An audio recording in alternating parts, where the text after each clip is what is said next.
McKeogh, and I'm here with Mike Thompson, the owner of Boulder Creek Winery. And today's topic is we're going to talk about customer advisory panels. And I think the really good story here with Boulder Creek Winery was they created a wine called Consensus. And Mike, maybe talk to us a little bit about this wine and the process used in making it. Sure. A couple of years ago, I came up with an idea for a wine club, of which we have over 550 members. And I wanted a way for them to be a part of the winemaking process and to make it be an advantage for being a club member. And so what we did in January, on 3 Saturdays in a row, we invite all our club members to come in. We usually get about 70 to 80 people that partake in this. Wow. There's no cost to them. They can bring friends and family. Which actually encourages future club members, so we do it for that reason. But the process is the first Saturday we take all our barrels of Cabernet Sauvignon and Cabernet Franc that we're going to bottle that particular year, and then we vote on them. We actually hand out ballots to the customers coming in. They taste right out of the barrel with the wine thief in the glass, and then they vote on their favorite barrels. Following Saturday, we do the same thing for the Syrah and the Merlot, 2 other red wines. Again, tally the results, and we take the best 2 barrels of each of those 4 varietals. And then the third and final Saturday, which turns out to be Super Bowl Saturday in February, we take a couple different blends of those 4 different wines, and then we have people who want to come in and vote on their favorite blend. And that is what becomes the consensus bottle of wine. And in this particular year, it's 50% Merlot, 20% Syrah, and then 15% each of Cab Franc and Cab Sauv. And what I found, this is the second time we've done this. First year we won this Jefferson Cup, which is a prestigious award. We're the first winery in Colorado that ever won this cup, and it was for our consensus wine. And that was a different blend, but what I find is that more than one palate is better than just my palate or my wife's Jackie's palate. I think with the consensus wine, at least you're providing your customers with a product that they appreciate and they are actually involved in terms of the making of it. It's not just your palate that's deciding this, right? That is correct. This is really a consensus management style of winemaking, and it actually works better than it does in Washington, D.C.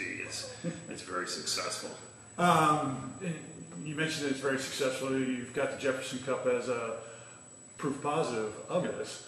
And your customers themselves, how have they enjoyed that success, and what are you seeing in terms of sales? It's been great. We actually allow them to buy futures during the winemaking process, or the consensus process. And, this bottle retails for $36. It's our high-end wine. And, we give them a discount to buy it as a future. And we sell about 20% of 120 cases that we make of this, before it's even bottled to wine club members. So they become really our advertising mechanism through word of mouth and talking to their friends and family about this neat process, these great wines that they help make, and they bring more people into the winery and eventually become club members. So it's been a great success all the way around. So before you even bottled this wine, you know that you've got 20% of it sold. That's correct. Yeah. Wow, that's just incredible. That's got to make you feel pretty good as an owner and somebody who's putting this out there that we're going to be able to sell this and we'll be able to pay our bills and so on and so forth. And it's great. And that's one of the reasons we do this in January, which is our slowest month of the year. So this becomes shut-down cash flow as well, which is always good for a small business owner. Nice.